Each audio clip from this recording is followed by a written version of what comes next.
I'm Dr. Joseph MT, Department of Sociology, University of Mumbai, and this is the e-Pathshala project on religion and society. Module 23, Islamic reform movements in India.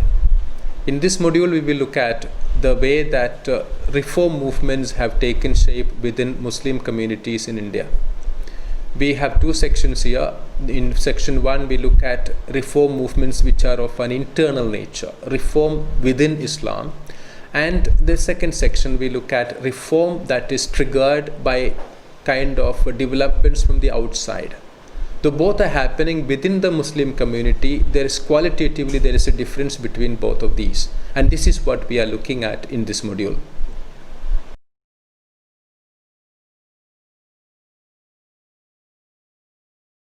The Arabic terminologies such as tajdeed, islah, nahda were widely used to signify the existence of reform within Islamic teachings. These variations signify different kinds of reform endeavors. While tajdeed manifests the more traditional religious reformation, islah is widely utilized by Salafi, Wahhabi political and religious outfits to express their idea of reform. At the same time, the word nahda, which also means reform, renovation, etc., was used to describe mainly the European Renaissance and its resonances in the Muslim world and its consequent literal, social and political awakenings. But the word tajdeed, which connotes a going back to the original religious teachings, is widely accepted by almost every sect within Islam. Even though the ijtihad, which does independent research on the Quran and Hadith to resolve issues of day-to-day human life, the qualification for doing this research and the authenticity of the Hadith are matters of controversy throughout Islamic history. After the formation of the four schools of Islamic jurisprudence fiqh in the first 150 years of Islam, these schools witnessed differential growth, spread, splits and even absorption by other schools. Notwithstanding these changes, the majority of Muslims everywhere continue to adhere to the taqlid, which is to follow the traditions and finding out solutions from the Islamic texts for their newly emerging problems, as well as justifying the stance of religious scholarship. Outside influence. William Montgomery Watt argues that three Hellenistic waves which affected the Muslim world and reshaped the intellectualism of the community. The first was the introduction of Greek philosophy and teachings with its ensuing Mu'tazilat and Ash'arite scholarship. The second wave in the first half of the 10th century when several Muslim philosophers and intellectuals such as Al-Farabi, Al-Kindi, Avicenna, etc. further developed the Greek philosophy and fused it with Islamic thought, which resulted in the emergence of pseudo-Islamic Neoplatonic intellectual groups like Ikhwan al-Safa or Brethren of Purity. But this scholarship was demolished by the influential Islamic philosopher Al-Ghazali, who rejected the certainties of sense perception, stressing instead the importance of the transcendental revelation. The third wave of Hellenism starts with the intellectual, cultural, commercial, political dealings of Europe with the Muslim world, which further escalated after the 18th century as its subsequent political encounters with each other throughout the African and Asian continents. These engagements of European modernity with the Muslim world actually began with the discovery of the commercial route to India by Vasco da Gama in 1498. In due course, commerce led to political interference and finally to political domination. By Napoleon's expedition to Egypt in 1798, the Ottoman and Persian empires felt the full impact of European presence everywhere. These successive 2 centuries of perennial warfare further prevented the Muslim world from accessing European modernity and its scholarship. Even in this aggravated situation, some historians argue that the ulama stand for reform of the community and expedited the tendency of internal criticism to a large extent. Such criticisms were to be witnessed in the revulsion against colonialism on the one hand and on the other an exposure to secular ideas through their contact with European modernity. Both these influences sought to highlight the backwardness of the traditional ulama, which continued to display disinterest in the new ideas that were entering the Islamic world. It is this dynamic between traditional religious scholarship and the onset of Western educated intellectuals which foregrounds the reform period in pre-independent India. Modern education developed by the British rulers was hugely appropriated by the Hindu community. As for the Muslims, their position after the mutiny of 1857 further weakened their position, reducing them to a marginalized community. They themselves kept aloof from colonial modern education on the basis of their religious ideas, and the loss of Muslim rule posed a serious problem to their identity. This further worsened the condition of the community, sharpening the sense of superiority of the Western Christian civilization. In this context, several religious scholars had emerged to defend the community from these external influences by resorting to a rational interpretation of Islamic text. The towering figure of Shah Waliullah Dehlavi, 1703 to 1762, was one of them. He was a prominent scholar and expert in the prophetic teachings or hadith, and was an influential reformer. His magnum opus, Hujat Allah al-Baliga, is a very renowned book in the Islamic world even now. It deals with spiritual and metaphysical themes related to the human mind and was very important for the development of Sufism.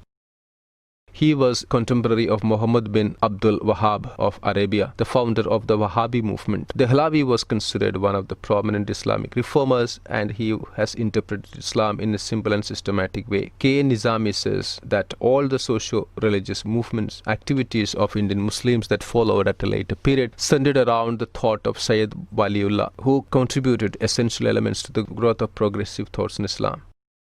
The main contribution of Shah Waliullah and his insistence on speculative thinking among Muslims in India, with this renewed emphasis on ijtihad. His use of reason and arguments have, or perhaps a more fundamentalist significance, but they inspired the formula of Neo-Mutazili modernism of Sayyid Ahmad Khan, who had received his early education in the seminary of Waliullah's successors in Delhi, of Shahabili scholasticism, and of religious reconstruction of the thought of Iqbal.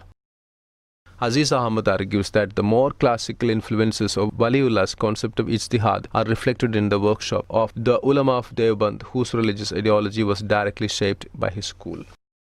The Wahhabi movement is one of the earliest and most important, influential and still relevant movement which focused on puritanical, pedantic version of Islam which emerged in the first half of the 18th century in Arabia and later made its pervasive presence throughout the Islamic world, including the Indian subcontinent.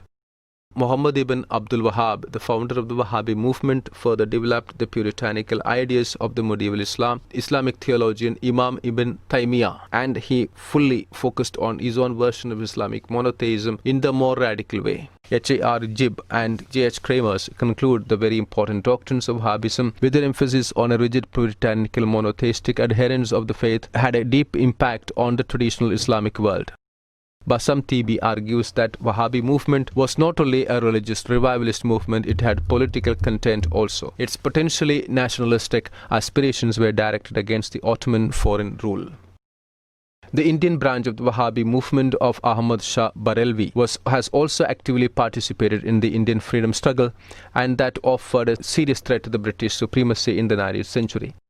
Ahmad Shah Barelvi was greatly influenced by the teachings of Muhammad ibn Abdul Wahhab and Shah Waliullah Dehlavi. Both the leaders condemned all the changes and innovations of Islam, and they believed that the return to the pristine form of Islam is the only way to survive the socio-political atrocities facing the Muslim community. Ahmad Shah Barelvi's movement had two different objectives like those of almost all religious rebellion. Those were to purify the Islamic religious ideals and preserve it in their pristine form, and it was marked by a fight against the alien rulers of India, thereby aiming at reinstatement of the Islamic State. Shah Wajiullah's and Shah Abdul Aziz's political thought developed into its practical culmination through Ahmad Shah Barelvi and his Wahhabi movement. The political career of Ahmad Shah Barelvi was revolutionary, and he waged war against the British, but he was killed in the Battle of Balakot on 6th May 1831, a battle against the Sikhs. After his death, Vilayat Ali and Inayat Ali, the two brothers of the Sadiqepur family of Patna, were influenced by his ideas, and in 1847 they started full preparation for an absolute war against the British rule in India from base camp at Sithana. The British took up brutal measures, and the period between 1860 to 65 witnessed a series of trials by which all the principal leaders of the Wahhabi movement were arrested. Through the Ambala trial of 1864 and the Patna trial of 1865, the leaders were deported to the Andamans. Later, after the failure of the Indian Mutiny of 1857, Muslims were roused from their pessimism and inactivity by Sayyid Ahmad Khan and his followers, and he persuaded the community to accept the Western education and to cooperate with the British, and his efforts finally left the establishment of a college. the Mohammedan Anglo-Oriental College, which eventually turned out to be university, Aligarh Muslim University, that combined a new type of education with the adherence to Islamic doctrine. Several other reformers like Justice Amir Ali, Nawab Mohsinul Mulk, Maulvi Kadu Baksha and others followed him. Even though the Aligarh movement was primarily a North Indian phenomenon, its intellectual influence extended much beyond the borders of India. The founders of this movement belonged to a class of professional or salaried gentry known as the Shurafa, which had furnished administrators to pre-colonial states and now attempted to do the same for the colonial India. Syed Ahmad Khan was himself a minor aristocrat, and the Aligarh group or movement called itself a party or school in English and a movement or tahreek in Urdu, and whose important activities the college apart comprised the Mohammedan Educational Conference and the alumni writings, including a journal.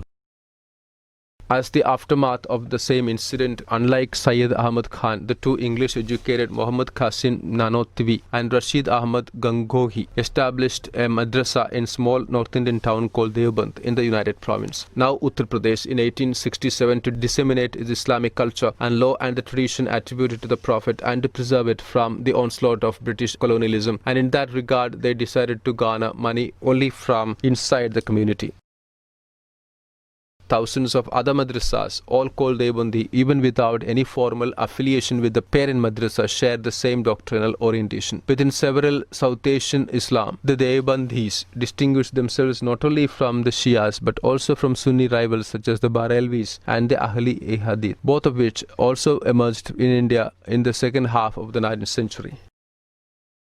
Barelvis emphasized the authority not just of the Prophet but of the saints and holy people too, to whom they were looking for guidance and for considering them as vehicles of mediation between God and the human beings. At the same time, the Ahl-i-Hadith, broadly known as the Salafis or the Wahhabis, who were giving more importance to prophetic teachings, Hadith, than the saints and holy people, even than traditional four schools and laws, and they stringently insisted on the Quran and Hadith as exclusive and directly accessible sources of guidance. Several Sufi orders also emerged in India, not only as a moral but also as comprehensively socio-religious force. They emphasized on personal piety and retained attitudes of accommodation and adaptation, and declined religious or communal conflicts and showed a way for the humanity. One of the earliest Sufis is Khwaja Moinuddin Sijzi, but the historical information of the early period of his life is not survived to this day. He arrived in India through Lahore in the year 1185, and later he settled in Ajmer, which was part of Qutbuddin Aibak's empire. After his demise in 1236, the image of Sufi saint became famous. Another very important Sufi is Sheikh Nizamuddin Awliya, who exerted ennobling influence, whether it is in religion, politics, education, literature, music, and above all, the style of the human relations. He also developed the Chist concept and nonviolence into a doctrine of socio-religious tolerance and pacifism. He refused to extend moral support to the policy of expansion of the Delhi Sultans and turned out to be the real cause of his conflict with the authorities. Beyond the mere return of original Islam and envisaging some reforming measures, some groups brought in another idea to the full expression of Islam. It needs statehood, the idea articulated by Maududi's Jamaat-e-Islami. Some other very important attempts were made in defense of Islamic doctrine in terms of modern Western thought were, first, the reconstruction of religious thought in Islam by Iqbal, and the second, the Tarjuman al-Qawm, which is primarily as a community on the Quran, but his interpretation and understanding of the religions was dazzling, unlike those of the Wahhabis. Reform in post-independent India. After the independence, India opted to be a secular country, but the constitution makers reached to the compromise of the application of the personal laws of all communities under the directive principles of constitution. Earlier, the topmost leaders of the Indian National Congress, such as Gandhi and Nehru, had given assurance to the leaders of Jamaat-ul-Ulama in Hind that no Islamic law will be abolished after the independence. But in this period, neither the endeavors to reform the community nor the reform of the personal laws take place. However, after the partition, the middle-class intelligentsia of the Muslim community had almost fully migrated to Pakistan, leaving behind poor, illiterate Muslims completely under the influence of conservative theologians who were deeply resistant to the idea of modernity and educationally and economically further backward. Muslim populace naturally could not beget any rival reform leader of movement. We should keep in mind that almost all the pre-independent reformers came from good family backgrounds. Unlike the pre-independence period ulama, who enthusiastically participated in the freedom struggle and became that of what they engaged in social reform, ulama did not have any mass base, but they were quite unsure of their prestige. Furthermore, the non-involvement of some ulama in real politics and the beefing up of the caste, religious, regional and identity politics further deteriorated an already worsened position of the ulama in the community. Besides, unlike Raja Ram Mohan Roy's effort to undermine some of the evils of Brahmanism, Muslim leaders blindly buttressed the uniform civil code, and they were quick to hype that the Muslims are basically rigid and fanatics and would never change. As a consequence, when the conservatives adopted a more rigid stand and launched the counter-campaign that was a conspiracy going to destroy Islamic belief, it made almost impossible any attempt to reform in the personal laws, even though the same reformation was implemented by Abu Ayyub Khan in 1962 through a presidential ordinance with the consensus of religious scholars and modernists. The theory of conspiracy and the incessant anti-Muslim riots in India impede any kind of inside reform, which further reflected in the unfortunate aggressive response of the Muslim community with regard to Shah Bano case in 1986. Apart from this, several Western-educated Muslim intellectuals, while some of them focused on the political and the social reform, others focused on application of the contemporary literary and philosophical criticism to the study of the Quran and Islamic history. It is also important to note that among the Muslim women, some significant endeavors to devise a nikahnama which stipulate conditions against triple divorce and polygamy in the Marriage Act contract is on. For the goal of achieving gender equality under Muslim personal law, some Islamic feminist groups are also taking the initiative to reform in accordance not with the Indian Constitution or the universal human rights principles, rather with the Quranic teachings, which they claim grant Muslim women numerous rights that in practice are routinely denied them by the patriarchal interpretations of the conservative ulama. Conclusion, Module 23. In this module, we have looked at reform movements in Islam in India. Reform is a word that is used, as we have seen in the last module, in the context of the changes that have happened in religious communities in India when they came in contact with the European colonial kind of intervention. With regard to Islam, we have seen in this module that there are two qualitatively different types of reform, one internal and the one external. Thank you.